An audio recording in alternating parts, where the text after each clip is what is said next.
Welcome, everybody, to the next episode of the Living Fast podcast.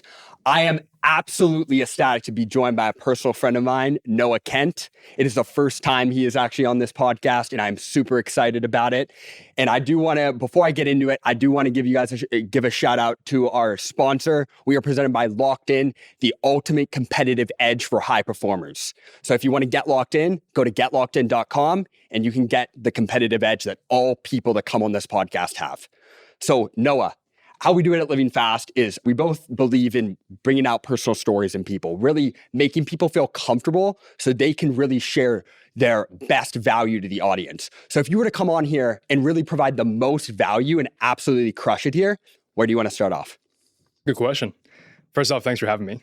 Absolutely. I don't know how many podcasts you've recorded yet, but I'm blessed to be one of your first guests. Yeah. I don't know. I guess maybe the best place to start is enjoying the process. It's been a bit of a theme for me this week, and you guys are just getting your start. And so I think it is a little bit timely to talk about that. But just a few days ago, my partner was sitting at his desk, business partner. We're kind of like right beside each other in the office. And out of nowhere, he's like, what the fuck is that? What the hell just happened? He like gets up, runs to the mirror in our office, and he's like looking in his mouth. And he had just had a giant cyst explode. Shit. Basically ran from the front of his jaw all the way back to the back of his jaw by his ear. And it was just like gushing pus and discharge like into his mouth. And he's like yakking as he's doing it. It tastes terrible.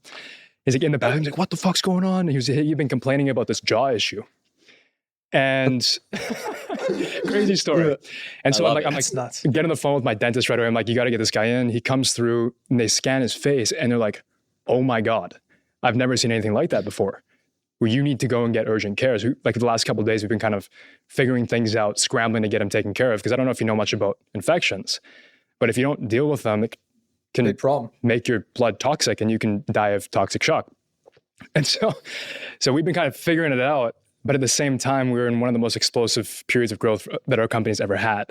And so we're pushing really hard on spend. We're running on really thin margins. We're onboarding all these team members, more on clients being onboarded every month than we've ever seen before. And while Dylan's going through all of this, I'm sitting beside him also going through some shit, but we're still grinding 14, 15 hours a day. It's like the guy's literally on death's door, but he's enjoying the process and we're laughing about it because we know that in 5, 6, 7 years, even when we have kids 20 years from now, this is what we're gonna look back on and say, that was so much fun. I'm sure you guys have had a couple times like that so far setting up the podcast, but yeah, definitely the place to start would be enjoying the process. That's Living Fast. 100%. Wow. That's a crazy story. Well, you know, something with enjoying the process, I find that really interesting because, you know, me, myself, I know Jake and I, you know, the last year and a half has been anything but ordinary. One question that I guess I was on my way here and I was thinking like, I really want to ask Noah a question. And it just kept like itching at me. And as somebody, like when I think about Noah Kent, I think of the guy that, you know, oftentimes took a risk that a lot of us, including myself, don't have the balls to do. And that is, you know, dropping out of university, having a full ride scholarship to the best business school in the entire country, having the pressure of your family and yourself, the pressure you put on yourself, because I know at one point it meant, you know, obviously a lot, as it would anyone that received a scholarship and was going to the best business school in Canada. There's a lot of people out there that also want to do similar entrepreneurs, but they don't want to put themselves in that process. They don't want to, you know, like have to go, whoa, I don't have a university degree. I can't actually go out there and like use that to get a job or build a company, scale a company, or do everything in between. And as somebody who is one of the most successful young entrepreneurs in Vancouver, what's your best advice, break glass advice for people like that? Yeah, well, you know something a little bit about that, given that you went to the same school on a very similar scholarship. That's actually how we met. Yeah. Ironically in the gym and how we connected. But wait, is he the Equinox? Yeah. No way. That's the Equinox now. No way. But yeah, I just want to know, I want to know that process. Like what's his advice to go through that process and win? Because a lot of people don't have the balls to do that. Yeah, I mean, I think your definition of winning depends on the person. But I would say I definitely won by being able to do something every day that fulfills me, something that I get excited to to wake up to every morning and something that makes me not want to go to sleep at night. So I'd say that's number one. But I've kind of come to realize over the last 5 or 6 years, lots of big change has happened year to year. And Wesson knows about a lot of it. And I'm sure the same things happen for you. But I have come to just a general belief that there are these points in your life that become inflection points. And it's not that they happen for no reason. They happen because you create them. And you don't really know why you're creating them or when you're creating them. But when you get there, it's usually a situation where it feels like it's life or death. It's like, I have to do this. And if I don't, something bad's going to happen. But I could also just completely forget about this thing that I'm thinking about doing and go back to the life that I'm comfortable with. You create these inflection points for yourself because of these subconscious thoughts that you have. Your subconscious mind knows where it wants to be. And I feel like a lot of people fail to realize and recognize or even be willing to lean into that. They get to these inflection points and say, that's too scary. I don't want to lean into it. I don't want to take the leap. And we just end up living these stagnant lives. And as a result of that, you kind of miss out on a lot of the fun because the newness and the novelty of things that occur to you that have never happened before create lasting memories. They make time feel like it moves slower. But if we don't lean into these inflection points, we end up living a fast life, which is ironically part of what the podcast is about. But you can live fast by living slow at the same time. Yeah.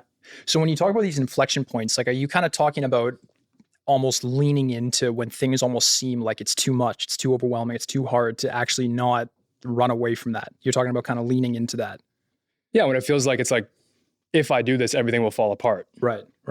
But I could also just not do it. Mm-hmm. And that's the moment where it's like, you have to just grab it and run with it. Absolutely. So you said something interesting I wanted to ask about. So, when you talk about, like, you're in this obviously neat place with Catalyst where you get to, wake up every day and do something that you love. But there's a very common thing that you hear a lot of now where it's like, there seems to kind of be two camps, right? You have people who are really all in on, if you do what you love and you love what you do, you're never going to work a day in your life. Right. And then you have another camp, which sort of talks about people should be a little bit more practical. Find something that you're excellent at, something the market needs, something you can add value to people to, something you can get paid for, and make that your living, and then take, what you make from that and go and live your life. And right. It's funny. I meet people in all kind of different arenas that are very much divided on that. So what's your take on that? Which side would you say you lean on? Choose something that you enjoy because it doesn't feel like work, or choose something that you can work hard at so that you can eventually enjoy. Is that the question? Yeah, I'd say it's probably a good summary. I think it depends what you consider hard work. Right. Like, I think everybody has a different definition of hard work. Mm-hmm. Like for me, I didn't take the weekend off. I worked 2 14-hour days back to back, and I still get to lead a very fulfilling life. I have a beautiful girlfriend. She was sitting there right beside me the entire time, just holding space. Right. But that's what's fulfilling to me. And she knows that, and she's there to support. But I think by that same token, it's like nothing comes without sacrifice. And there's a fun little quote that I like to keep close to heart, which is, at some point you go from needing to motivate yourself to work because everything will change in your life if you do, mm-hmm. to being motivated to work because nothing changes in the world if you don't. Mm. Right. And I think you have to go through that initial step of, this is selfish. This is a selfish pursuit. Like, I need to make it for whatever reason it is. Some people come from really bad financial backgrounds. Some people come from really unfulfilling family situations, whatever it is. Yep. But you have to go through that to figure your own shit out first, because you can't help somebody if you haven't helped yourself first. So I guess my stance is more so, you got to put the hard work in first, and then enjoy it later. Save yourself before you go and save the world. Exactly. Yeah. Well, I was going to ask, what is that for you? Why did you have all that motivation to go out and, take those risks and do these things, put the work in, and, be in a situation that you just described with your girlfriend? Right. Well, I mean, if you look at a surface level, it was a money thing, right? I think a lot of the reason people do things is for money, but it's also because money is just a reflection of the value you provide to the world, right? And the money you have in your bank account or your net worth is an excess store of that value. It's whatever you get to retain, right? So you can kind of look at it as like, the money or my net worth is the difference between the value I give to the world versus the value I take. Now, you might have people that are showered with money, but they just let it rinse right off them because I make $1 million a month, but I spend 1.1. Right. And so you don't get to retain that value. And growing up, I mean, if you look at it just from a money perspective, the reason why it was so motivating to me was because I grew up and I had a great upbringing. I went to a private school. My parents drove, a nice upper middle class car. I grew up in an upper middle class neighborhood. Nothing to really worry about, except everything looks better on the outside than it is on the inside. And yeah, I used to wake up at like 3, 4 in the morning, and mom would be screaming at dad saying, when was the last time you took me out for dinner? Like, what the fuck? Saying just blasphemous things. And I totally understand because it's out of love, but I would come running out crying. And I'd be like, stop, please, not knowing what the hell is going on. And as I got older, I started to really build this resentment toward myself because I knew that my sporting activities, my private school, my toys, like all the things that I was enjoying was coming at the expense of my parents' relationship, right?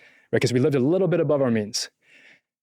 And now I realize that that was an investment and it was, out of love. But I think a lot of the reason why I ended up taking these risks, even in the face of maybe a little bit of disbelief from the people who I wanted to benefit most, was because of that. And once I was able to get myself into a position where I could, pay for my parents' mortgage on a month to month, let them know that, yeah, you're taken care of, and then take care of myself, right?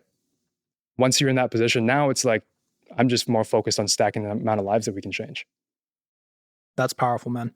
So, because obviously I know you guys have some history and you've been friends for a long time, but we're kind of just meeting more or less for the first time properly here. Yeah.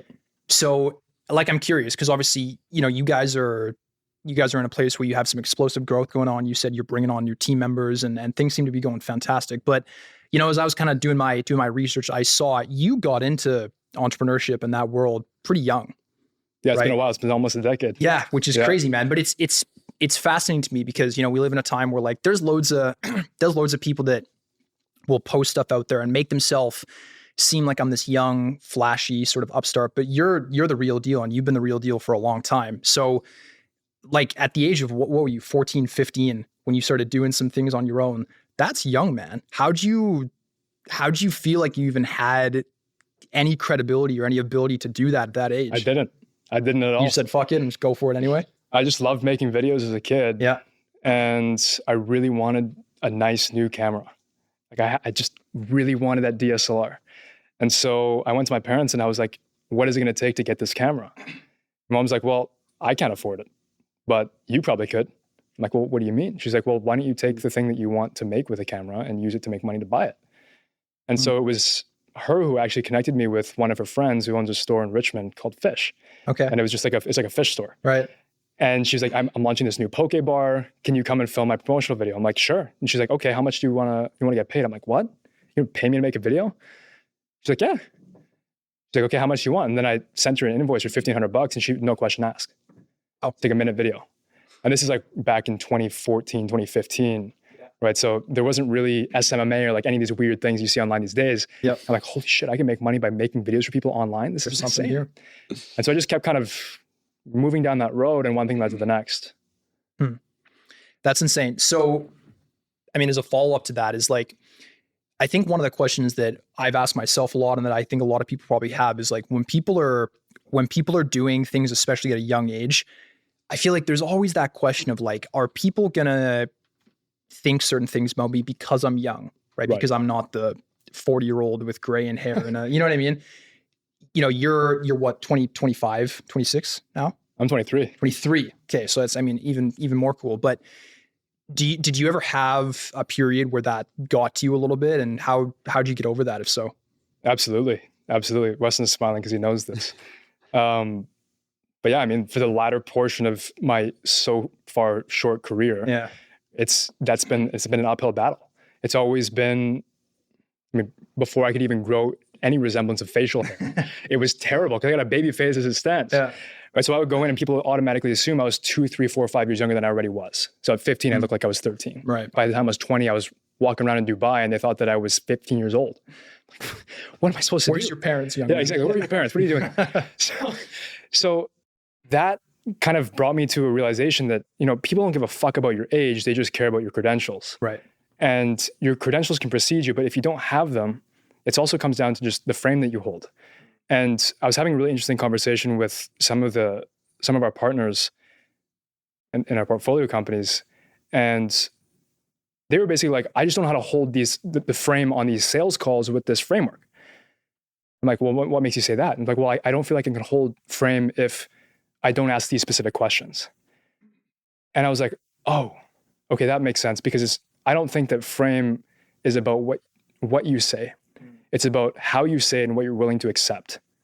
And just to be clear, when you say frame, are you talking about almost like an aura, like a presence? Sure. But it's like, what does the cover of your book say? I mean, when you walk into a museum, why do you think that one painting is more beautiful than the other? Right? Might be how it's painted, it might be how it's framed, but the fact is that it's presented in a specific way and it catches your attention. Right. And I mean, I've met frankly 18-year-olds that are more mature and come across older than somebody in their 30s. Mm-hmm. And I never question their age. I never question their expertise. Transparently, some of our best performers in our team are under 25, and they get paid more than people in their 40s. Yeah. But I really do think that it comes down to, one, how you say the things that you want to say, two, what you're willing to accept, and three, what does your resume say about what people should think about you? And instead of trying to justify it, just let all that precede you.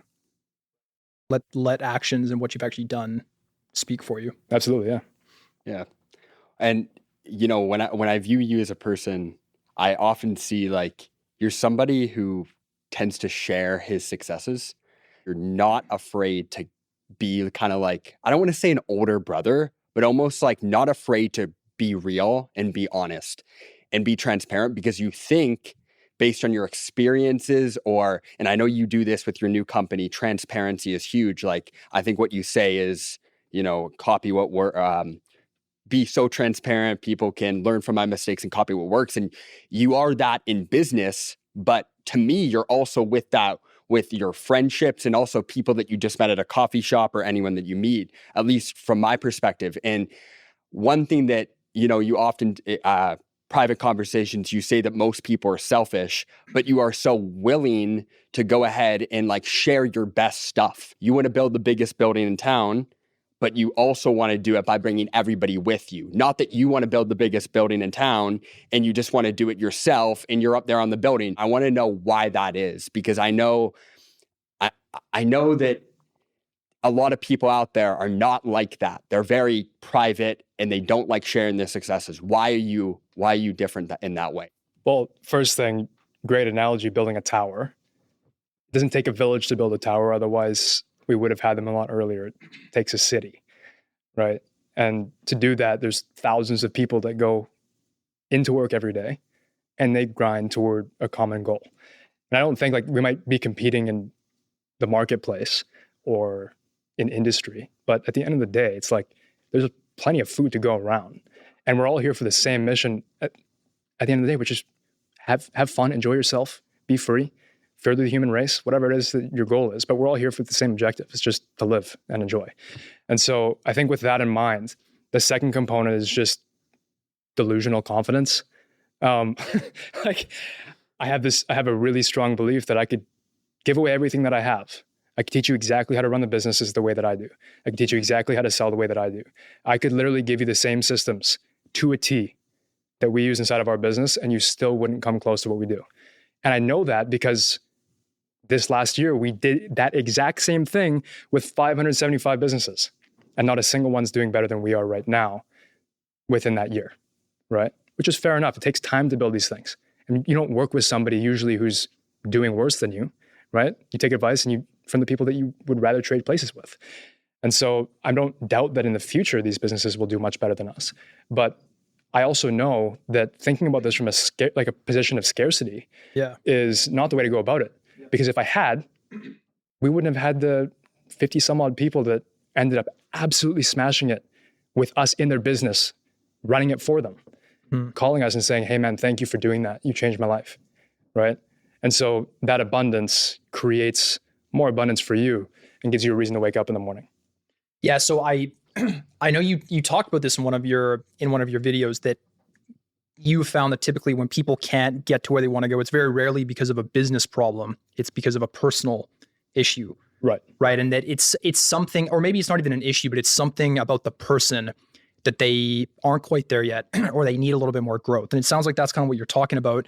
But like, I guess it makes me curious, like when you say, if we gave all of our systems, all of our playbooks to somebody else, and you guys have done that, and yet nobody comes close, what is the separator in your opinion though? You talked about confidence, but like, is there anything else? Like what else goes into that? Well, yeah. Let me also just clarify, over a 10-year span, almost every single one of the people we work with will be 10 times further ahead than we are. Right. Which I guess that's a great win for you guys. Absolutely. The whole idea, right? Right. Now, in a 1-year span to get to where our business is today, very difficult from, when they start working with us. Now, I also agree that there are a lot of personal problems, and it's like also the reason why I'm not doing $1 million a month right now or more. And I'm like the first to admit that. Transparently, before January, one of the biggest limiting beliefs that we had for our business was from a marketing perspective.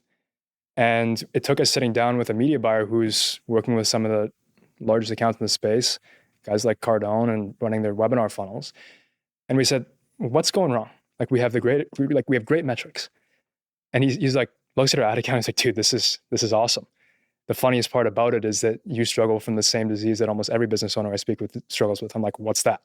Well, you're optimizing for a pretty ad account and not a pretty business. And I was like, oh shit, you're so right. He's like, at the end of the day, what's your objective with business? And I'm like, well, change lives. He's like, no, what is every business's core objective? How do you change lives? Make money. Make money, yeah. Fair enough. He's like, would you make more money on a 3x ROAS at $100,000 a month or a 2x ROAS spending $150,000 a day? I was like, probably a 2x ROAS at $150K a day. He's like, yeah, the numbers aren't even comparable. He's like, what are you doing pigeonholing yourself based on these metrics? Right. Just optimize the business for a pretty business. I'm like, oh. And immediately after that, double the revenue. Right. It just took that one conversation, but it's just from somebody who has a perspective that we don't have. Right. Yeah. That's insane. And I feel like probably if you looked into a lot of different businesses, you're going to see that same thing, even if it's nothing to do with ad spend, but it's people trying to make their website pretty and make it look great. But at the end of the day, that's not what drives anything forward. Right. Yeah. I think the pretty comes later, right? Like optimize for your conversions. Know it works. If any of you watching this have seen my landing pages, they're fucking disgusting. And like the most ironic thing is I used to be super anal about making things look pretty. And then I realized I'm like, well, let's just ship it and then we can make it pretty later. Right. And then now people actually like it ugly. Yeah. Like they don't want to even opt in if it's not ugly. I'm like, fair enough. But yeah, like I think just ship it, learn, then iterate and make it as pretty as possible once you know it works. Yeah. So while we're on this topic, I wanted to ask you as well. So I know that you've been in a lot of different industries and had a lot of successes in a lot of different areas, but right now you're in the SMMA space, right? And I wanted to ask you, that's your chosen vehicle, you could say right now, for wealth creation, for being able to add value. But were there times or are there other vehicles that kind of right now in 2025 that you think are exciting, that if you were to, for hypothetically start something new, that you go, yeah, I think I would look there? Yes, but also if I thought it was better than what I'm doing right now, I'd be doing it. You'd be doing it already. Yeah. There's another guy in Vancouver named Adi. Okay. Who's worked with us and he has his own YouTube channel. And I was on a podcast with him and he was talking about if you could choose one business model, what would it be? And I said, whichever one calls your name. Sure. Because you will make it whatever you choose. And you can always talk about, it's not about what boat you're in, it's about which boat's faster. But I also just think that if you just stubbornly row your boat for 50 fucking years, nobody else will be able to catch up. Yeah. Right. And so same thing for me. I'm like, I'm going to be doing this for the next 50 years. I'll probably be the last business I ever grow. Yeah. Hopefully we'll probably have a bunch of things we do with it, but I don't ever plan on selling it. And so I just know because of that, this will be a multi-billion-dollar company. Yeah. We'll be able to make massive impact with it. So yeah, I mean, to answer your question indirectly, that would be my answer. To answer it directly, there's so much cool shit happening in the tech space right now. I come from tech. That's where I did my first big run. And I spend the majority of my time transparently with our agency building technology, which is awesome. I spent 3/4 of my day today speaking with our team about big data and how we can utilize the 500 businesses that we've worked with in the last year to make sure that we can continue creating repeatable results at scale. It's like that's what's fun. But yeah, AI is going to open a bunch of doors for sure. I think it's unique how you say, I'm going to be doing this for the next 50 years. And I know shiny object syndrome is a big thing. You say a lot of cool things are happening in tech. How do you know that like, this is what I want to do? I'm going to stay here. How do you avoid the shiny object syndrome and just, keep going? Almost impossible not to do that if you're a coach, if you sell an info product, if you run an e-com store, if you run an agency. Like I would say it's almost impossible to not have shiny object syndrome. Because in my opinion, like most of those businesses are not massive enterprise value businesses. They're there to create a cash foundation for you to go and build something that's cool next. What we're doing now is actually not even an agency or an SMMA. We provide services to local businesses, but our primary function is building a business scaling machine that we can now just spin up offers and also businesses with the right infrastructure for exits, whether that be to ourselves by exiting the business operationally or to somebody else. And just in the last week alone, we've launched 5 businesses, not our clients, but 5 actual businesses just to see what would happen. Some of which are actually portfolio companies of ours, not launching the business itself, but launching new offers that are doing multiple $100,000s of dollars a month, right? And so I think that's a true value of what we do. And that's why I could see it lasting for so long, because you want to build a rocket company? Well, that's awesome, right? But we don't have to stop doing what we're doing right now. We can just leverage the assets that we have and make the most of it. Yep. And so these, the companies that you launched that you were talking about, are those digital as well for the most part? Or because I know that you guys work with, for example, everything from cleaning businesses to all these different kinds of tangible services. Yep. Right. So is that kind of what you guys are going for when you're launching these new businesses too? Yeah. Well, for the ease of like people who don't really know what we're doing or what we're talking about, we can think about it as like launching a business, but I really just look at like launching an offer. Sure. Right. So I mean, think about like if you go to Walmart, you walk down the aisle, those are all different offers or products from Walmart, but each one of them is an individual business. Right. In the same way that with Locked In, you got maybe 1 business, 2 business, 3 business, 4. Same deal with us. We got 4 or 5 offers. Plus, we got portfolio companies with their own offers. Right. So yeah, they range. One of them was an AI infrastructure offer. Another one of them was within our portfolio company. We just acquired 33% of, and we're launching a marketing offer to plumbers. So really broad spectrums. Oh, and there's one more too, like selling homes online, like weird shit like that. So I think it's more so about understanding that if you're selling a B2B service, we've gotten to the point over the last 2 years where we have an engine that we can launch B2B services on a snap and have it be profitable, which is great. Well, I guess, you're at this point where you're, popping up business, acquiring percentage of businesses. Obviously it hasn't been like a perfect road to get to this point. What was, you often talked about inflection points at the start of this podcast. What was the inflection point that realized I got to, go do this, what you're doing right now? More failed partnerships on previous businesses than I can count. I know Jake said, you've been in this space for a long time, lots of successes. I just look at them all as failures personally, which is a good thing. And I always like to be accountable to those failures, because if you don't, what is there to learn? I took the last $5,000 I had when I dropped out of university during COVID, and I threw it into crypto, blindly, but also not so. I don't know if you ever done IB, you know what IB program is. So you have to write this 35-page paper called your EE, and I wrote it on blockchain and business. And so I bet on that, and I made my first $1 million in crypto. And it wasn't by launching tokens. It wasn't by NFTs. It was like literally by putting $5,000 into Bitcoin and Ethereum at $6,000 and $95 respectively, and then selling it at the top by sheer luck. And then sitting there as a 19, 20-year-old kid with more money than I knew what to do with, not understanding how taxes worked, not understanding That's a crazy thing, man. why people were knocking on my door being like, paying me attention that I'd never garnered or received before, and or understanding how to handle that. And then on top of that, not understanding the real value of money. Because I just watched $1 million get printed out of thin air. I didn't even put any work in. I was just hanging out, playing basketball, right? Trying to build a business, doing free work. And so I very quickly traded that away and went on to fail at a bunch of other businesses and a bunch of other partnerships and took nothing away from it.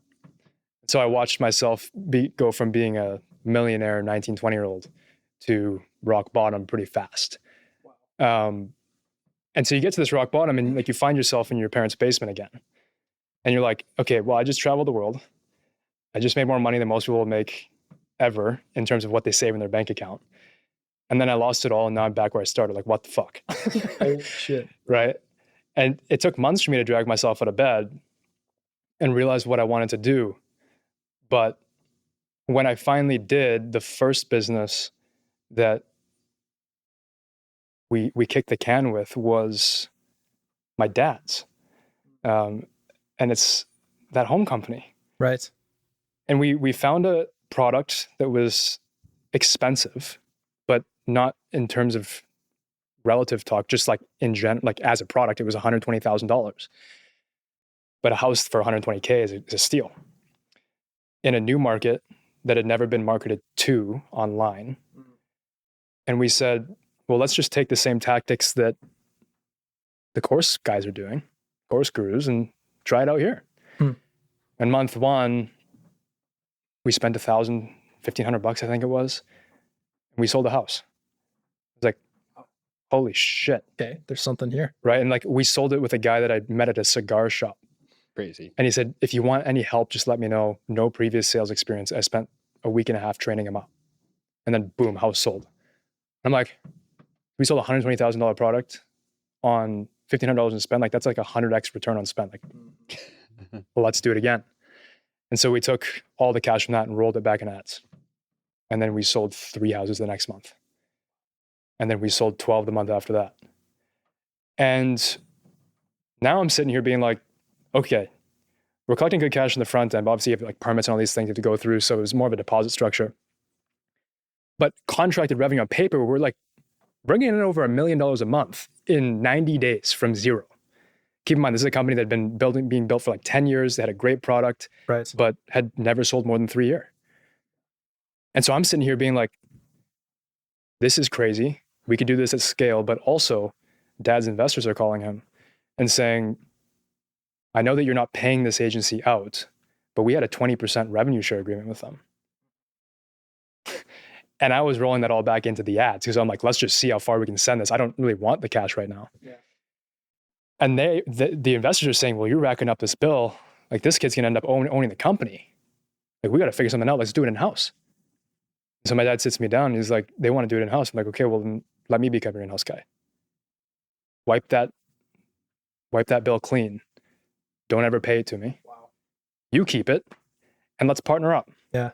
He's like, fuck yeah. So that was a big win for us, but it was also an inflection point because I realized like for the 5 years that I tried scaling an agency in the content space, making no margin, like 15K a month, 20K a month, coming home with less than I was as like a fast food restaurant employee. Yeah. Like nuts. With 15 clients to one client. And then actually like a couple months, we actually did collect the cash, actually having the cash hit the accounts and doing like $86,000 with a single client, like on a single bill. And I was like, holy shit. All it took was one belief to change. Mm-hmm. But then also if I was to repeat this, I'm going to keep having the same conversations. Yeah. I can't bill clients 80K a month. No way. The investor's going to keep calling. And so I said, well, if that's going to be the case, why don't we just use this to our advantage? Mm-hmm. If we're good at what we're doing and we can do this not once, not twice, but 3 times and prove ourselves out, why don't we just do this hundreds of times a year? And instead of making weird bets like a VC does on saying, okay, I'm going to bet on Weston or Jake with their startup that has done no revenue. Mm-hmm. Let's actually get those founders to pay us to work with us. Yeah. And pay us to test them out, make sure that we get great results. And then once we get those great results, we can chat about a partnership and invest in them. Yeah. So it's like we reduce risk for us and for them. Yep. And so now where we are today is, we have a very low investment rate. We don't really have to invest that much either. It's not like we have to drop $1 million in cash into a business that we scaled to $100K a month. Mm-hmm. Most of them are knocking on the door saying, please partner with me. Yeah. Take the equity for free. Yeah. Money comes and goes. You will be happy when you have it, and you'll be even happier sometimes when you don't. But the one thing that doesn't come and go is the skill. And you can't really develop skill without making an impact. Yeah. Or putting your toes in the line. So I think what we're doing right now is a lot more value-based. And those inflection points of teaching me that value is what's more important than anything else when it comes to stacking capital, as we talked about at the very start. Net worth, money in your account is a difference of value you provide and take from the world, were what led me to that inflection point.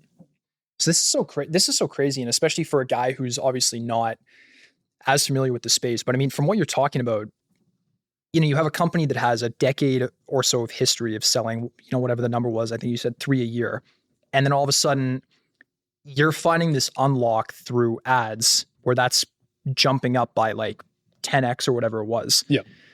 So I understand obviously why you do what you do, because there's all this huge world of value there, which so many businesses, I guess, seem to just not tap into, right? But my question is, you guys had a phenomenal product in the homes that you were selling, right? And so, do you feel like you can still create those kinds of? Let me frame it this way: do you feel like having an incredible product is a prerequisite to be able to hit that kind of scale? It makes it easier, right? Yeah, but you think it's doable still if you have, a decent product, but you're not an industry leader, whatever the case is. Well, what do you define a good product as? Because, if you walked in the physical home itself, I went and stayed in one before we did this, right? Because I used to shoot content for it, right? Great product, sure, right? But then if you look at that product as the moment a customer walks through your door for the first time and says, hey, to the last time they ever interact with your business, right? Then it's a different story, right? Because, if you look at it that way, most businesses have shit products. Sure. They have a terrible first touch point. They have a terrible sales process. And then even more so than that, terrible post-purchase support, terrible servicing as you implement that solution. This was not a walk in the park. You go from selling three houses a year to 12 to 16 a month, and you're trying to apply for permits for people in states that you've never done it before. It was a mess. Yeah. We had some chargebacks, we had some refunds, we had some bad reviews, and that's going to happen. But to preface my answer to your question as well, how many great businesses never started because the founders are too afraid to make a mistake? Right. And because of that, how many people never had an opportunity to have their business or their life changed, right? Because a few people weren't willing to take a fall first. Yep. And most of the time, those businesses, they don't give a fuck. Your customers, they don't give a fuck. But you do. Because you think that determines who you are, and you're a bad person if you deliver wrong. But you have to fail fast so that you can make those mistakes and build something that's great. But nobody ever made a great product perfect the first time they launched it. Yep. Yeah. Love that, man. When you started talking about your time in the home company, you were talking about it you already had a pretty big breadth of sales experience, it sounds like. How'd you cut your teeth, so to say, in the world of sales? How'd you learn what you know now, which obviously has been a huge part of what you've built? Yeah. I think every day you're selling. Yep. Right. Yep. I had to sell my way into the private school that I went to. What school did you go to, by the way? Stratford Hall. Okay. In Vancouver? East Vancouver. East Van. Okay. It's funny. It's a private school in the poorest zip code in the province. No kidding. Yeah. It's such a weird place to be, weird juxtaposition. Huh. But I think you sell your way to get into school. Yep. You sell your way to get into university. You sell your way into the sports teams. Then you sell your way on to drop out to your parents, to the teachers, to everybody else around you, and then to yourself, more importantly. And then you sell your way into getting your first few clients, and everything is just a sales process. And so I think that's where you kind of cut your teeth and you prove to yourself that you have what it takes to sell yourself first. Sure. And I think you being in sales, you know that your biggest objections you face with the people you speak with are usually the biggest objections you have about the world and life itself internally. If you get the price objection, you probably buy a head of broccoli and think, holy fuck, that's expensive, right? And so that's where we started. Eggs, maybe. Yeah, exactly. Eggs and milk these days, man. But there's another level to it, which was when Wes and I first met, I was working on this project. It was like a Web3 thing in the tech space. I lost a lot of money in that project. And to this day, like I don't really talk about it very often because it's not something that I'm necessarily like proud of, because it is a failure. Yeah. I failed. The business still is around today. You can find it. We built an amazingly cool product with some amazingly cool people. We had a great community. The problem is, the market and the fact that it is a speculative industry. Right. I had no control over the business. We had no way of making revenue, but we did deliver on the promises we made, which is a good thing. It allows me to sleep at night. Yeah. End of the day, I walked away from that business losing about 80K personally, which a lot of people don't think happened. Now, while I was there, because we were doing NFTs, because we were doing token launches, my main role of that company was to help with the marketing. And so I spent a lot of time on community, AMAs, Discords, all this stuff, just speaking to people and just saying, like, how can we improve our product? How can we give you more information, answer your questions? And what it eventually ended up becoming was one-to-many sales, doing live objection handling in front of audiences. Right. And I used to be deathly afraid of speaking. Really? So like in that old office we were talking about before we started here. Yeah. The one in Gastown. Yeah. I would like lock myself in a broom closet. There was no lights in there. And it was like literally me sitting on a desk with about this much space in the floor and like cleaning supplies and toiletries. And I would sit there with my phone and just like shaking, being like on these calls, answering questions with people that I had no idea who they were, where they were in the world, because most of them weren't doxxed. Right. I'm like this 20-year-old kid. Yeah. Just trying to figure it out. It was a crazy experience. And, I did that every day for about a year, multiple times a day. Power through repetition. Yeah. And like we had these guys who, as I said, weren't doxxed, and they would just come out there and fucking rip me.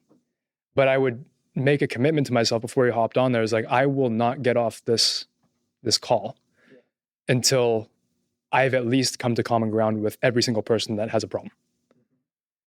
And that's because I genuinely gave a fuck. I genuinely cared. And I think that's what sales comes down to at the end of the day. Sure. And so now if you look at, all the sales teams that we've built and the great impact we've been able to make on people's lives, it's not because we do great objection over handling or great frameworks or we ask the NEPQ questions or whatever. It's just because we train our teams to really just genuinely care.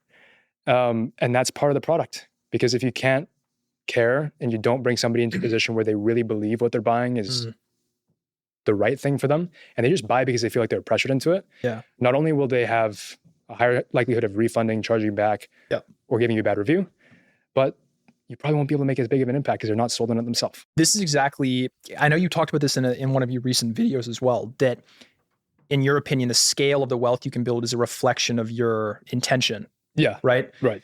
So, and I love that. But at the same time, I'm curious, like we all know people out there that don't have good intentions and they do really well. And likewise, I think we all know people that have great intentions and they really want to do good and they might even have the skill to do it and they don't do well. So like, why do you think that is? And do you think ultimately the people that don't have good intentions, will it catch up? Absolutely. Yeah. Yeah. It's like, at what expense? Yeah. Or like, I do know a lot of people that have done very well for themselves with the wrong intentions, but at what cost? Right. And if it never catches up to you with legal ramifications, financial ramifications, even just like personal ramifications, like you live with that weight on your shoulders, right? And you can never truly enjoy the fruits of your labor. And so I do think that it comes at a cost. There's another quote that I like to say, it's on my journal. It's like, everything comes at a cost, but not everything has a price, right? And so doing business the right way and genuinely caring also comes at a cost. And it's at a cost of eating it for a long time, failing and just getting shit on and shit on and shit on. And eventually you figure it out.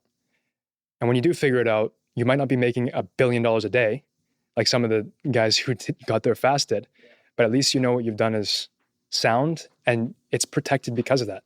Because as you go through those 10 to 20 years of just getting shit on, you build yourself a moat of great people around you, and you build yourself a moat of a network with those people that will stand out and make sure that no matter what happens, you got your back covered.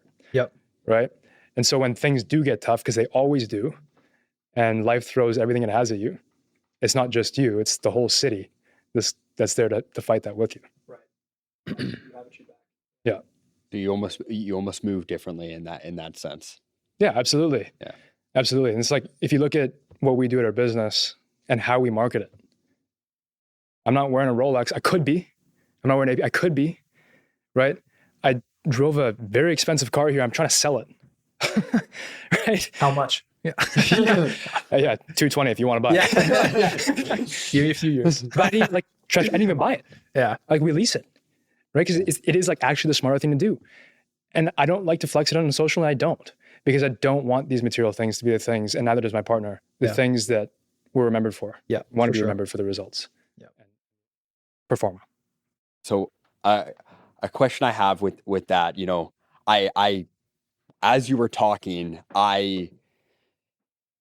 when I view you and I view, you know, what you've done, if you didn't do it authentically, if you kind of sleazed your way through, I think you actually said this to me, and I think Jake has also said it too, and I'm sure we can all universally agree, you can kind of smell it off people when they do bad.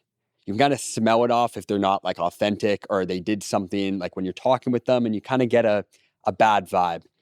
And, you know, when I view building a company or doing anything, when you do something authentically to you, and you go out there and you, like you said, you were in that room and you're like, I'm going to do my absolute best. Like, I can resonate with that so hard, because I've been, as you know, in a very similar situation where I had to deliver on very similar things as you. And I felt all those same feelings you say to now. And my mindset was not the same, but it was very similar. But more importantly, it was something authentically to me. And the main thing, you know, when I build something, you know, I put my heart into it, and I focus on, you know, is this a brand that people are going to care about? Is this something that people are going to care about? And I put my all in. But one problem that I see a lot of people making, I want to know your perspective. If someone is in a similar situation, pretty much like you can, you know, when you want to do something so bad, like you want to, you know, do this, build this company or build this product, and the idea is just not that good. Like, it's just not that great, but you're pumped about it. You're going to go out there and like build it, and you're going to do it.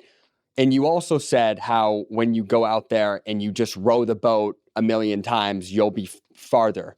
Yeah. How important do you think you can make anything work with that mindset? Or do you think it has to be, you know, a good brand, a decent product? Or can you kind of do it with anything as long as you put your authentic self in it and you really have good intentions? Yes to all of that. But just like be willing to admit and recognize to your failures. Right? Like, it's like, I could come on here and tell you guys that I killed it in 15 different businesses, because I could definitely frame it that way. And it would make sense. The fact pattern would line up. Right? And the difference between, in my opinion, the people who end up going down that dark path, I made the quick money, they never started with bad intentions. Nobody just like goes out and tries to fuck people. Yep. And nobody ever wants to do that. The only reason why you end up down that path, even if you start with a great product, is because of an ego problem. You just can't admit to your failures. And because of that, you build this web of lies, and you have to just continue fulfilling on bigger and bigger and more impossible promises to make sure you can protect that web. Whereas if you can just own to it, people love it. They're like, that's a genuine, authentic person. He can own up to his failures. And all of a sudden, there's no lies you got to live up to. Yeah. It's just, that's me, right? I fucked up. A lot of people do. It's just what happens. And now you can really win. And so. Were you always like that? No, I like ask a lot of people that I grew up with. Terribly unaccountable. Would always blame it on other stuff. I remember a very specific time, one of my best friends, like to this day, he's going to be my best man at my wedding. I was playing on the ultimate field with him, and we ended up going on to qualify for Team Canada together. We never actually played because of COVID, but we weren't anywhere near that caliber of talent at the time. And we're playing this tournament, really bad couple points. And I came off the field and I just like absolutely turfed it. And he's like, dude, what the fuck? Like, if you don't feel confident, just dish it out. And he's like, it wasn't my fault, bro. It's wet and it's windy. And he's like, when are you going to take accountability for the things you do? Like, for real. First off, thanks, bro, because most people don't have friends like that. But second off, that stuck with me. And it's really hard to get out of that. But like every time you find yourself in a situation where it's like, man, I'm not really proud of that. Own it, and you will be. But yeah, like that's why I function with the mentality of like, just go and launch a shitty product and be okay with it. Like, be okay screwing up 100 times. And like, just get those bad reviews. But not every bad review has to stay up.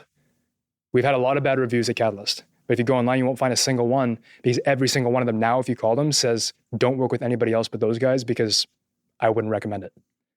Because what starts as a bad review doesn't have to end as that. The thing is, they will pile up if you don't handle them and own your account, like become accountable to it. Yeah. Like, there's actually a guy, 4 of them that we're working with right now, that said, I want my money back. I'm going to sue you, all these things. Charged us back, did the whole 9 yards. Ended up paying us again. If you call them right now, they will tell you that we're the best decision they ever made, and that we're the most genuine, amazing people they've ever worked with. And it's just because I took the time to sit down with them for 2 hours and say, listen, man, like, at the end of the day, we're here with the same intention. You just aren't seeing it from my perspective, and clearly I didn't see it from yours. Yeah. Right? So bad reviews can go up, they will come down. So that strikes me as one of those things where, like, I can't imagine that was a very comfortable conversation. Right. Of course not. Right. And exactly. And I'm sure probably the first times that you started doing that and actually saying, okay, fuck, like, we dropped the ball here. It's time to own it. Time to sit down and have that hard talk.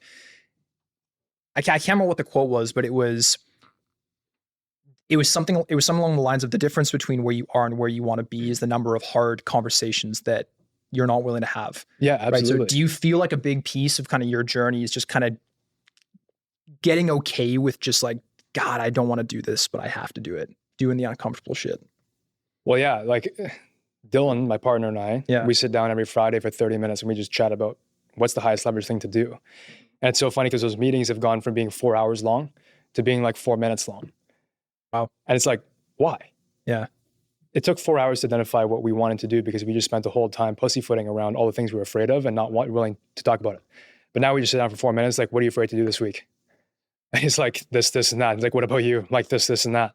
It's like, all right, go get it done. And if you don't finish it, I'm going to smack you for it next week. And we've grown so much because of it. I'm so thankful that we do. Yeah, I'd say like everything in business and even in life, like the fulfilling path is the one where, you know, those hard conversations never stop. Yeah. But what was once a hard conversation is now an easy one. Right. And you can just make a way bigger impact because of it.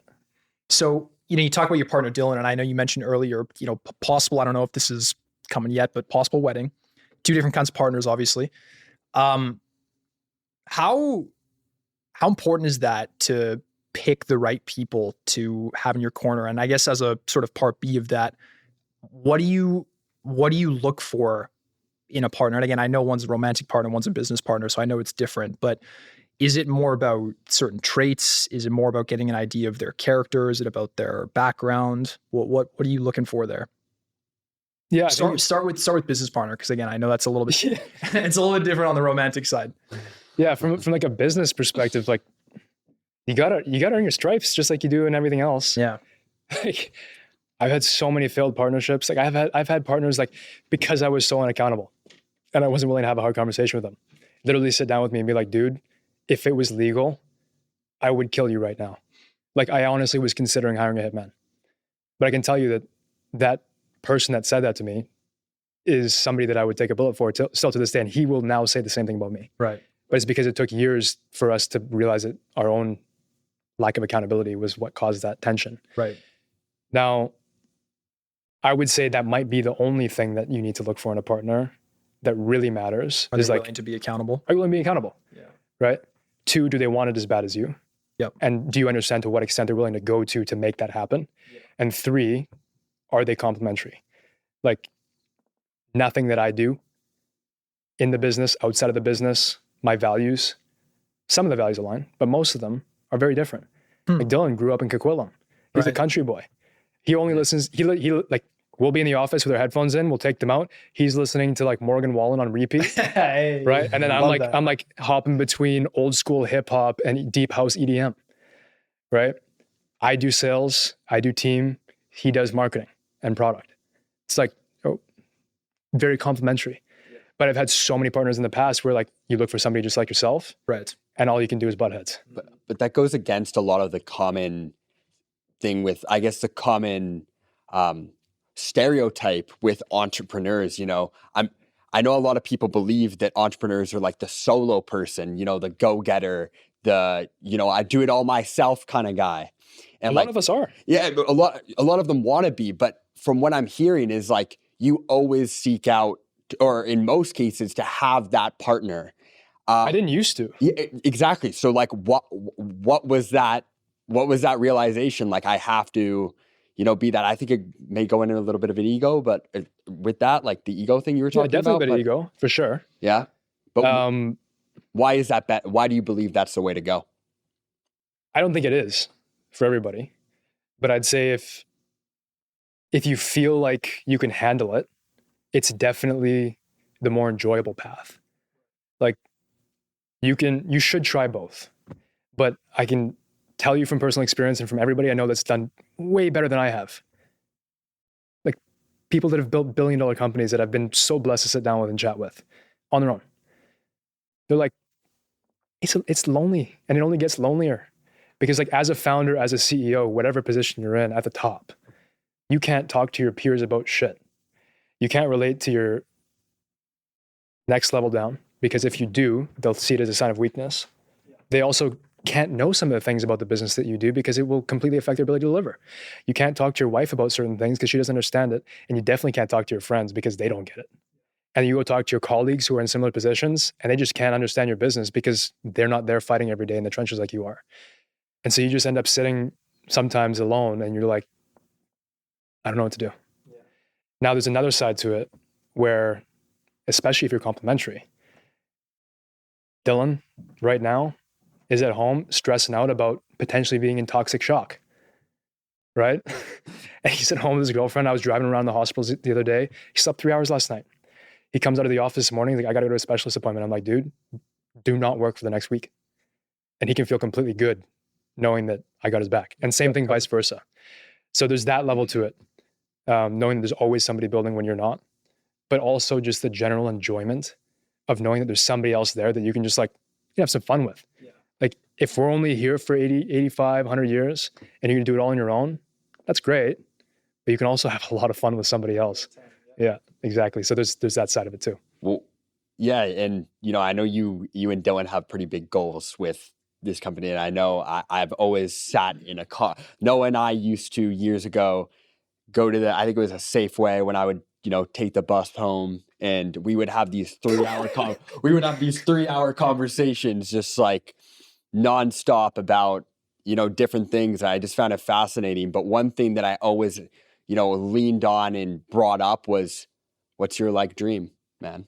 I've got one thing written down. I listen to it every morning. Actually, I set up an AI using Descript. There's just an AI voice. It's actually my own voice. It's pretty funny. And it reads it back to me every morning. I just click a shortcut on my phone. And the only goal, there's a bunch of other shit on there too, but the only goal that I really shoot for is just change a billion people's lives for the better while you're here. Right? Just, I think this existence it's lucky, it's painful, and it's beautiful all at the same time.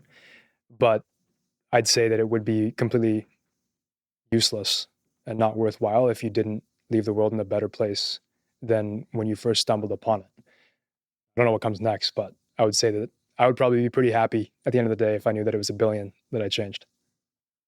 Hell of a goal, man. And multiple billions in the bank account probably because of it. Yeah, that's not bad to go along I with. think they go hand in hand. I think how you get there is you focus on, like you said at the beginning of this podcast, and I know Jake and I both we definitely feel that is providing value, and I've noticed that's a common theme, and common theme I'm seeing about the inflection points of really doubling down on providing value. And I guess for someone who is kind of maybe wanting to take that leap and be an entrepreneur or build something, I know you're a big believer in like a lot of people should be entrepreneurs. I'm a little different. I think it's like half and half, but you believe that a lot of people if they really acted like we talked about, authentically you, and like leaned into who you are, they would probably end up being an entrepreneur. What's your advice for someone that wants to take that risk and be like you, or be, achieve similar things to what you achieve, or similar goals? I hope they're not like me. Yeah, that's why I'm on the goals side. I hope they're better, which would be awesome. But it's definitely like, I agree with what you said, because we've had this conversation before. Like, the idea like entrepreneurship is for everybody. I don't think it is, because not everybody's willing or really desiring to go down that rabbit hole of like just deep self-discovery, right? If that's what you want to do, you can probably find a lot of fulfillment. And as a result, if you can tough it out and you make it, you'll do well for yourself. For people who want to take the leap and are like, that's what I want to do, it's going to suck. Like, there's no sugarcoating it. It's not like the gurus tell you online. Like, it's not like you're going to start a business and you're going to make $1 million overnight. There's a lot of people that have done it. There's a lot of people like myself that can take a business from $0 to $100,000 a month in 30 to 90 days if we wanted to. And we've done it multiple times. That's because we have 7 years under our belts of just getting fucked, right? And so it's like, then there's one more thing to it, which is, even when you think you are where you always wanted to be, you're not going to recognize it, because things are going to be just as hard as they were when you just started. Like, I have a theory that every entrepreneur and every business owner is just notoriously and relentlessly chasing that version. Are always moving, right? But that version of themselves that was making no money in a basement or garage, wondering what the rest of their life was going to look like, and just like this open sea of opportunities. Because the bigger you do shit, the less opportunity you have to change it, and the slower you can move, and the more risk you take on. So yeah, like, the bigger field you play on, the bigger the players you play with, and they hit you harder, and it hurts more, and it takes a lot more prep to warm up to get onto that field every morning. But that's the hard journey, and in my opinion, the harder the journey is, the more fulfilling it is. So just be ready for shit to suck. Be ready for those $107,000 Amex bills with $4,000 in your bank account and $70,000 in payroll coming up in 5 days, not knowing what's going to happen, because that was me 3 months ago, right? But I'm still here talking, and our business is back in a great position. These are just the ebbs and flows. So you got to be willing to take it. To finish up, I think that there's been a lot said about, being an entrepreneur, building companies and all that. But the main thing from this podcast is, I know you said it earlier, live slow. You said live fast as well. How do you live life fast, Noah Kent? I live life fast by living slow. It's a good saying. Fast is smooth and smooth is slow. And so that's my answer. I live fast by living slow. Awesome. Good stuff. Thanks for coming on, man. Thanks for Appreciate you having here. It was a pleasure. Thanks for coming on. He'll be on for more. Anyway, that's it. Want to give a shout out to the guys in the back, Jake, Noah. Thank you guys. We'll see you guys in the next one. Remember, life is too short to live slow. Awesome.